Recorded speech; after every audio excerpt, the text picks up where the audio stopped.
Il y a quelque chose que vous avez peut-être déjà ressenti, mais que vous n'avez jamais su nommer. Une présence invisible qui se produit lorsque vous touchez quelqu'un, et ce n'est pas seulement la peau, ce n'est pas seulement un geste, ce n'est pas seulement la proximité.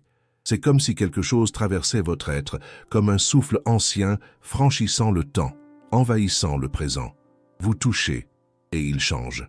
Pas à l'extérieur, mais à l'intérieur. Et peut-être n'avez-vous jamais compris pourquoi ce simple contact l'a autant bouleversé, ou vous-même. Si ce type de réflexion vous touche réellement, peut-être est-ce votre place. Envisagez de vous abonner à la chaîne. Jung disait que le symbole est le langage de l'âme, et l'âme, lorsqu'elle parle, ne crie pas, elle susurre, dans les rêves, dans les silences, dans les frissons. C'est pourquoi certains contacts, certaines présences, certaines absences nous affectent d'une manière que nous ne comprenons pas toujours, parce qu'il ne s'agit pas d'événements physiques, ce sont des activations psychiques, ce sont des souvenirs de quelque chose que nous n'avons peut-être pas vécu, mais que nous ressentons comme nôtre. Le corps, ce temple si sensible, si intuitif, est une carte, et chaque partie de celui-ci renferme des significations qui vont bien au-delà de la biologie. La nuque, la poitrine, les mains, les oreilles, le dos, ne sont pas de simples régions anatomiques, ce sont des portails, ce sont des symboles. Ce sont des passages directs vers l'âme de quelqu'un, surtout d'un homme qui a appris à cacher son désir véritable derrière l'armure du contrôle. Avez-vous déjà remarqué comment certains hommes ne se détendent que lorsque vous les touchez à certains endroits, comme si cela désactivait un combat invisible, comme si son corps disait « Maintenant, je peux me reposer ». Il ne s'agit pas de séduction, il ne s'agit pas de technique, il s'agit de vérité symbolique, d'accéder en lui, non pas à l'élan charnel, mais au désir d'être vu, désir d'être contenu, désir de rentrer chez soi, à l'intérieur de lui-même. Le désir masculin, malgré qu'il soit si souvent réduit à l'image, à l'excitation ou à la conquête, naît en réalité de l'âme, de la mémoire ancestrale, de ce que l'inconscient reconnaît comme sûr, mystérieux, féminin et envoûtant. Quand vous touchez véritablement, ce n'est pas son corps qui tressaille, c'est son histoire émotionnelle qui se modifie. Quelque chose en lui se souvient et se rend. Jordan Peterson, dans sa vision symbolique, souligne que la femme, en tant que chaos créatif, active chez l'homme un élan profond d'ordre et de transcendance. Cela signifie que, face à une femme qui sait qui elle est, qui touche avec l'âme, qui n'a pas besoin de crier, l'homme, même sans comprendre, sent que quelque chose de plus grand se produit, et s'il est prêt, il se livre. Pas à elle, mais à ce qu'elle représente. Cette vidéo ne vise pas à manipuler les désirs, elle vise à honorer la profondeur du féminin et sa capacité ancestrale à éveiller des vérités dans le masculin. Vous n'avez pas besoin d'apprendre comment séduire un homme. Vous devez vous souvenir comment toucher une âme. Et cela, vous le savez déjà, même si vous l'avez oublié. Parce que toute femme porte en elle l'archétype de la guérisseuse, de la prêtresse, de l'initiatrice. Celle qui, d'un geste léger, peut ouvrir ce que la logique a fermé, et d'un regard calme peut dissoudre des années de silence émotionnel. Chaque partie du corps masculin recèle des secrets, et lorsque vous les touchez avec présence, intention et vérité symbolique, vous n'éveillez pas seulement le désir, vous éveillez l'âme. Si cela a résonné en vous d'une quelconque manière, laissez un like. Il montre que ces conversations sont nécessaires. Dans les prochaines minutes, nous allons parcourir ces portails symboliques du corps de l'homme. Nous allons toucher, par les mots, des lieux que vous avez peut-être déjà touchés, sans vous en rendre compte. Nous allons nous rappeler ensemble du pouvoir que vous portez, non comme une technique, mais comme une présence. Parce que le désir le plus profond ne naît pas de ce que l'on voit, il naît de ce que l'on ressent. Et vous, femmes, vous ressentez trop. Vous ressentez tellement que parfois vous vous en cachez. Mais aujourd'hui, non. Aujourd'hui, nous allons nous éveiller, non pas pour attirer l'attention de quelqu'un, mais pour reconnaître que votre toucher est une âme en mouvement. Et cela, personne n'oublie. Êtes-vous prête à continuer? Alors allons-y ensemble. La nuque d'un homme est un territoire sacré. Peu nombreux sont ceux qui le perçoivent, mais là, en ce point silencieux, entre la raison de la tête et la force des épaules, habite un symbole profond de vulnérabilité. La nuque ne crie pas, elle cède, elle se courbe, et c'est justement dans ce geste d'abandon que l'âme masculine, si entraînée à résister, commence à se détendre. Il passe sa vie à ériger des murailles. Il a appris dès l'enfance qu'il doit protéger, diriger, endurer, qu'il ne peut pas montrer de fragilité, encore moins se rendre. Mais quand quelqu'un touche sa nuque avec une présence vraie, quelque chose change. Non pas parce que le geste est technique, sensuel ou calculé, mais parce que ce toucher s'adresse à une part de lui qu'il a lui-même oubliée. La nuque porte le symbole de la reddition affective et, psychologiquement, représente le passage entre la pensée rationnelle et les instincts les plus primitifs. C'est comme si, en la touchant, vous disiez, sans mots, « Ici, tu peux cesser de te battre ». C'est un geste qui dissout les armures sans avoir besoin de les briser, qui invite sans envahir, qui apaise sans exiger d'explication. Dans l'inconscient masculin, ce toucher ranime la mémoire du premier amour. Quand il était bébé, fragile et livré, c'était sur la nuque qu'il ressentait la chaleur du cocon, la sécurité de l'étreinte, l'odeur de sa mère. Et même s'il ne s'en souvient pas rationnellement, son corps s'en rappelle, son âme s'en souvient. Et le désir, alors, cesse d'être un élan de conquête et devient un mouvement de confiance. Lorsqu'une femme touche la nuque d'un homme, avec une vérité symbolique, elle n'est pas en train de séduire. Elle dit silencieusement, « Tu n'as pas besoin de te battre contre moi. » C'est l'antithèse du conflit, c'est l'antithèse du jeu, c'est un refuge. C'est le féminin qui dit « Je ne veux pas te vaincre, je veux accueillir ce qui existe au-delà de ce que tu montres. » Il peut ne pas comprendre immédiatement, il peut même se reculer, effrayé par une intensité qu'il ne sait pas nommer. Mais quelque chose en lui bouge, et peut-être, pour la première fois depuis longtemps, il sent qu'il peut respirer, qu'il peut baisser la garde, qu'il peut exister pleinement sans craindre d'être dévoré. Et cela, c'est rare, parce que beaucoup d'hommes n'ont jamais expérimenté ce type d'abandon. On leur a enseigné que l'amour exige effort, lutte, performance, et lorsqu'ils ressentent quelque chose qui les désarme, l'ego, encore attaché à la survie, peut résister. Mais l'âme s'est déjà ouverte, et elle ne revient pas en arrière. Ce toucher transforme la guerre en repos, il transforme le bouclier en peau, il transforme la défense en présence. Parce qu'il s'agit d'un toucher qui ne veut rien en échange, il veut seulement dire « Je te vois », même quand tu feins d'être fort. Et si vous avez déjà touché quelqu'un ainsi, vous avez peut-être aussi ressenti le poids qu'il porte. Peut-être que vos mains ont tremblé devant la douleur muette qui logeait là. Peut-être avez-vous senti que, derrière l'apparence assurée, il y avait un enfant fatigué, implorant un peu de paix. Et c'est pour cela que le désir véritable commence en ce lieu, parce qu'il n'existe pas de désir plus profond que celui d'être accepté dans sa propre faiblesse. Et il n'existe pas d'invitation plus puissante qu'un toucher qui dit « Tu peux te reposer en moi l'espace d'un instant. Je ne te demanderai pas de force. » Si vous avez déjà vécu cela, si vous vous êtes reconnu dans cette offrande silencieuse, dans un regard, dans un geste, dans une absence, alors vous le savez déjà. Vous savez le pouvoir que vous détenez. Vous savez combien votre présence guérit. Si quelque chose en vous s'est ouvert avec cette vidéo, écrivez dans les commentaires. Parfois, partagez guéri aussi. Et si vous voulez poursuivre ce voyage de l'âme, nous sommes là, toujours prêts à vous accueillir. Les mains parlent, bien avant les mots, bien avant les regards. Les mains disent ce que le cœur n'a pas encore eu le courage de révéler. Elles tremblent quand elles sentent la vérité. Elles serrent quand il y a abandon. Elles lâchent quand la peur est plus forte que l'amour. Et, dans le corps d'un homme, les mains ne sont pas que des outils d'action. Elles sont des ponts d'identité. Le masculin, depuis toujours, a été enseigné à construire, à soutenir, à offrir. C'est pourquoi les mains d'un homme portent plus que des veines, des os et des muscles. Elles portent des symboles, des souvenirs, des fonctions affectives. Elles portent le « je peux », le « j'assure », le « je suis capable de prendre soin ».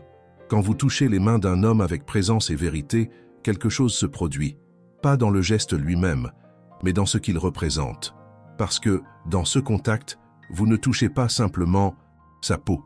Vous dites, sans dire « je vois ta force et je ne veux pas la prendre. Je veux seulement la ressentir ». Toucher les mains, c'est toucher l'identité active. C'est dire « j'accepte ce que tu as à offrir ». Non pas comme une exigence, non pas comme une épreuve, mais comme un pacte silencieux de présence, comme un rituel ancestral qui dit « je ne réclame pas, je reçois, je reconnais ton geste ». Et cela, change tout, parce que beaucoup d'hommes ont été blessés par des exigences, par des relations où leurs actions n'étaient jamais assez, où leur faire n'était ni vu ni valorisé. Et lorsque soudainement, une femme touche leurs mains avec tendresse et respect, l'inconscient comprend qu'il n'y a là aucune exigence. Il y a de l'espace, il y a de l'acceptation. C'est pourquoi ce toucher suscite un désir rare, un désir qui ne cherche pas le corps, qui ne cherche pas le plaisir immédiat, mais qui cherche la permanence, qui cherche la réciprocité, qui cherche à être nécessaire sans qu'à être étouffé. Désir d'être, d'appartenir, d'être vu. Quand vous tenez les mains d'un homme sans attendre qu'il agisse, qu'il décide, qu'il mène, vous lui offrez la chance d'être simplement. Et ce type de liberté, être désiré, même sans rien faire, est une expérience révolutionnaire pour l'âme masculine. La femme qui touche les mains d'un homme comme on touche un autel dit symboliquement « Tu m'as, même sans me posséder ». Et c'est l'une des paroles les plus puissantes qu'un homme puisse entendre sans l'entendre, parce qu'elle traverse l'ego et atteint directement l'archétype du compagnon, du protecteur, du gardien. Peut-être est-ce pour cela que tant de femmes ressentent qu'en prenant la main d'un homme, quelque chose se connecte mystérieusement. Peut-être est-ce la mémoire de l'âme reconnaissant l'âme. Peut-être est-ce le corps parlant la langue de l'ancestralité.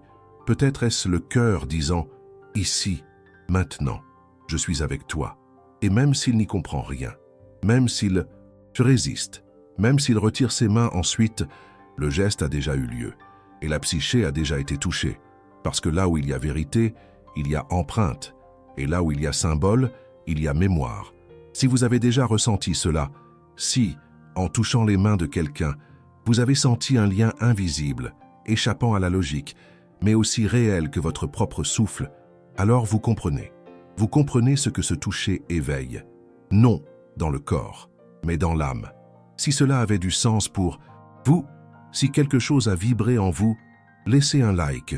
Il montre que ces conversations méritent de perdurer. Il existe quelque chose de sacré dans le silence qui précède un murmure. C'est comme si, pendant un instant, le temps s'arrêtait pour écouter ce qui ne peut être dit à haute voix. Les oreilles, au-delà de leur fonction biologique, sont des portails d'écoute émotionnelle.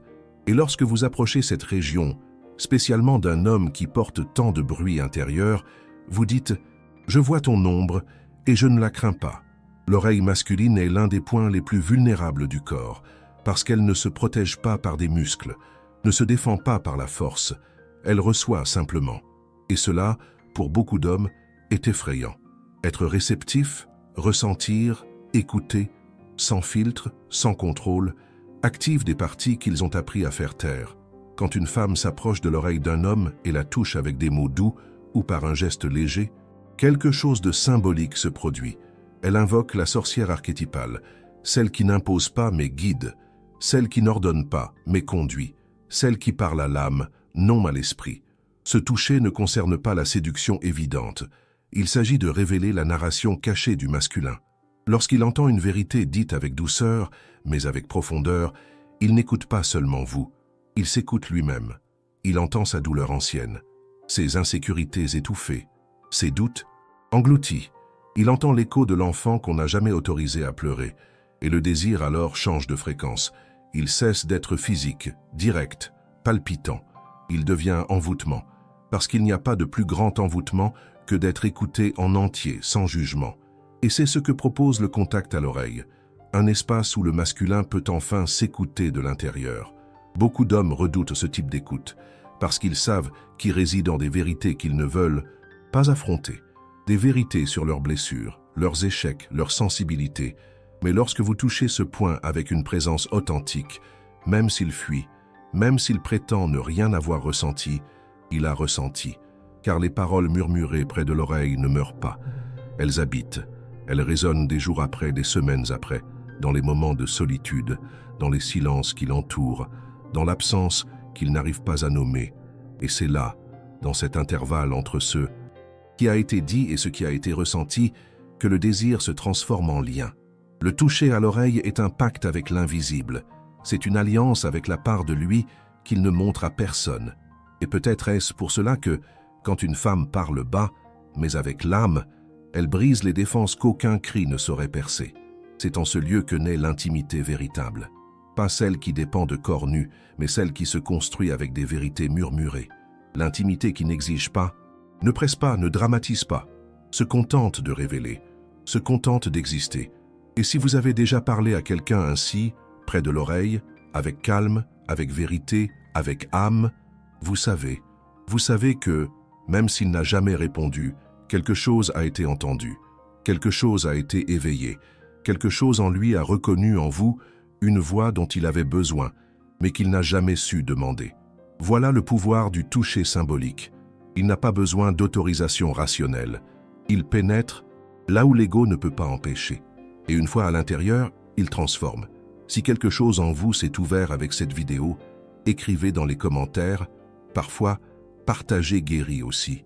Et si vous souhaitez poursuivre ce voyage de l'âme, nous sommes là, toujours prêts à vous accueillir.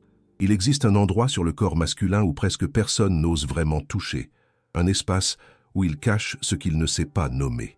La poitrine, ce centre apparent de force, de protection, de courage, est aussi le refuge de la peur, de la douleur, de l'absence, de la blessure, ce que jamais il n'avouerait à voix haute, mais qui palpite, silencieusement, chaque jour. Quand vous touchez la poitrine d'un homme avec sincérité, vous ne touchez pas seulement la surface, vous accédez au centre symbolique de ce qu'il a appris à dissimuler. La poitrine est l'endroit où l'enfant blessé habite encore, l'enfant qui a appris à se taire, qui n'a pas été cajolé, qui a entendu plus de reproches que de réconfort, qui a ressenti mais n'a pas été écouté, qui a pleuré mais personne ne l'a remarqué.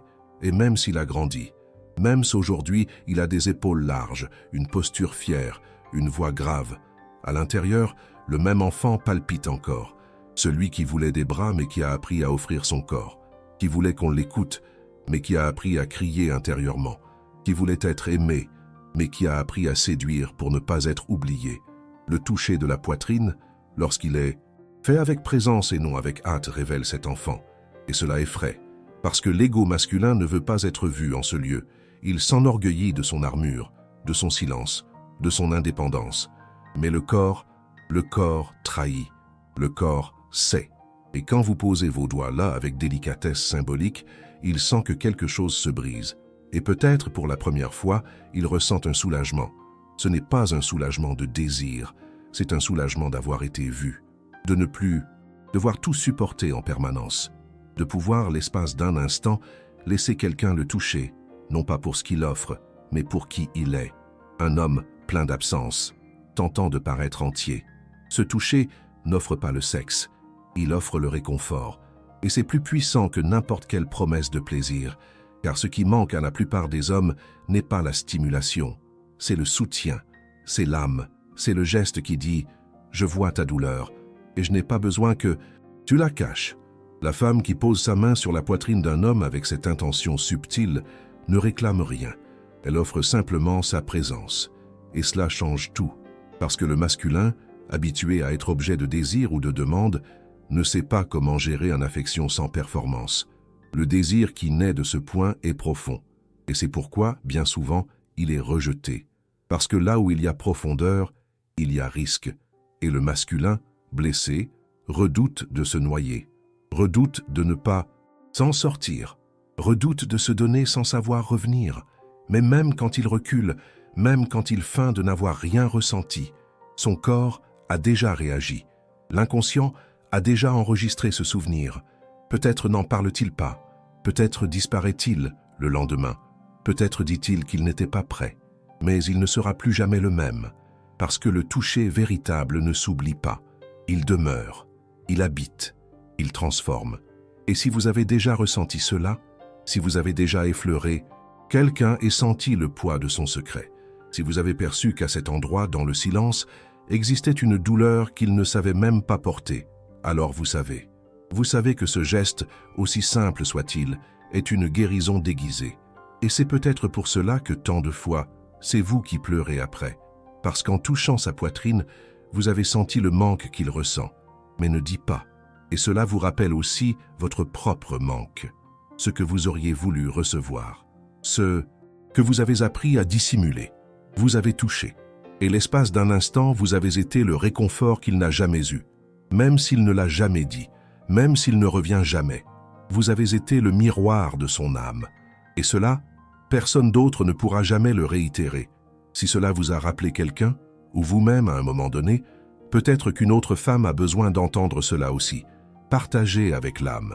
Le dos d'un homme est un territoire silencieux. Et, peut-être pour cela, presque personne ne l'écoute attentivement. Mais celui qui apprend à le toucher avec sincérité commence à déchiffrer ce que son corps hurle quand sa bouche se tait.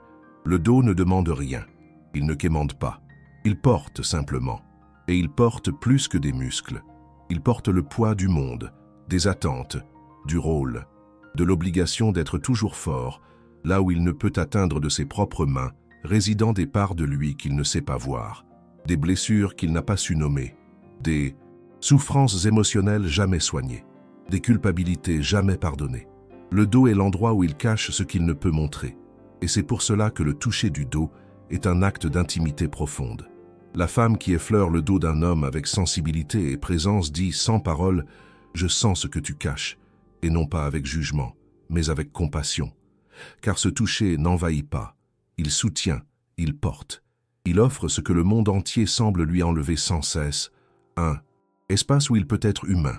Le masculin, si habitué à soutenir, ne reconnaît que rarement le désir d'être soutenu, et lorsque ce désir apparaît, il est masqué, dans une fatigue qu'il nie, dans des silences trop longs, dans des regards perdus dans le vide, et souvent dans une colère qui explose sans raison, car le poids qu'il porte dépasse la force dont il dispose, mais il ignore comment lâcher prise.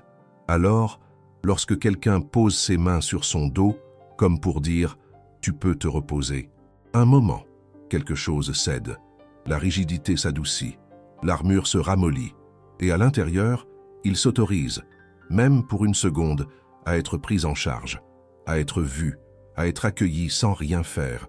Ce toucher est puissant parce qu'il ne lui prend rien, il ne lui vole rien.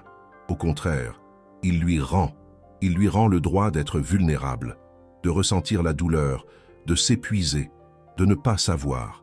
Et cela, pour l'inconscient masculin, est révolutionnaire. Le dos est, symboliquement, le territoire de l'inconscient réprimé, de l'ombre qu'il ne regarde pas, de l'émotion qu'il ne comprend pas.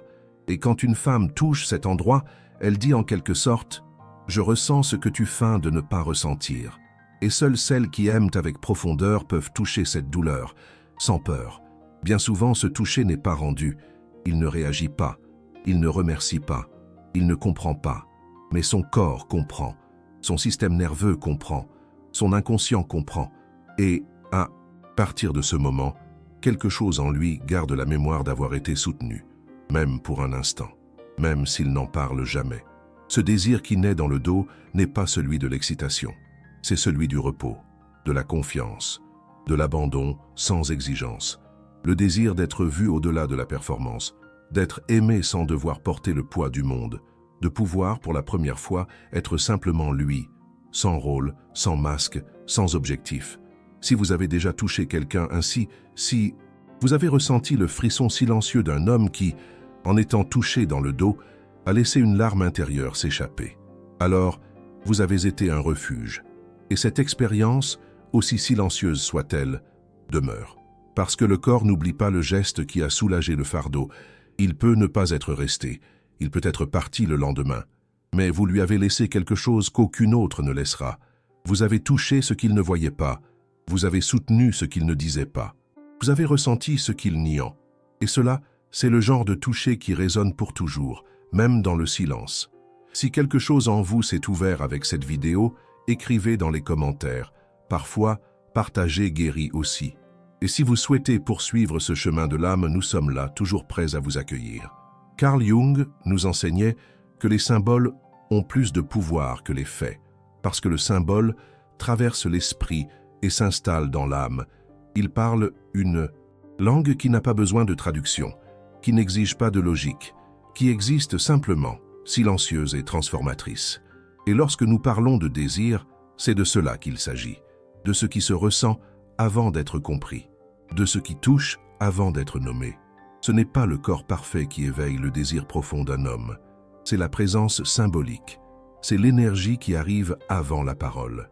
C'est le geste qui, sans intention de conquête, guérit. La femme qui s'est touchée Au-delà de la peau ne se préoccupe pas d'être choisie. Elle sait qu'en touchant avec l'âme, elle a déjà laissé une empreinte, et que certaines empreintes ne cicatrisent pas parce qu'elles ne font pas mal, elles transforment.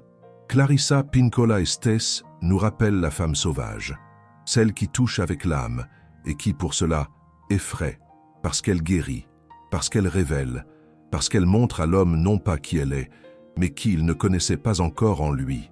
Et cela, tous ne sont pas prêts à recevoir.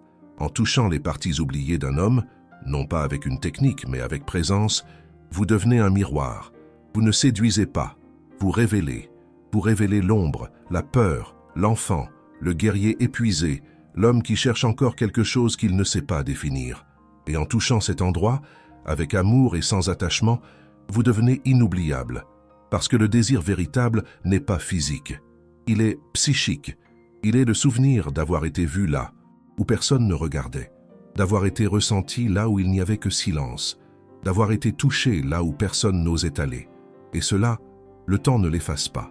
Vous, femme, qui ressentez trop, qui avez toujours porté le don de la présence intuitive, vous avez peut-être oublié à quel point vous êtes rare, à quel point votre toucher porte des mémoires ancestrales, à quel point votre corps est un pont entre les mondes, entre le visible et l'invisible, entre l'instinct et l'âme, entre la douleur et la guérison. Et même si la vie vous a fait douter de cela, même si certains hommes se sont éloignés après avoir ressenti votre intensité, ce n'était pas parce que vous étiez trop. C'était parce que vous avez touché là où il n'était pas prêt à rester. Et ce n'est pas votre faute, c'est votre sagesse. La femme qui touche l'âme d'un homme ne devient pas une nécessité. Elle devient une initiation. Et le chemin spirituel d'un homme commence lorsqu'il rencontre une femme qui, sans s'en rendre compte, a allumé en lui une lumière qu'il ignorait porter. Si cette vérité a résonné en vous, écrivez dans les commentaires « Je suis la femme qui touche l'âme avant la peau », que ce soit votre rite d'affirmation. Et si vous souhaitez poursuivre ce voyage de l'âme, nous sommes là toujours prêts à vous accueillir.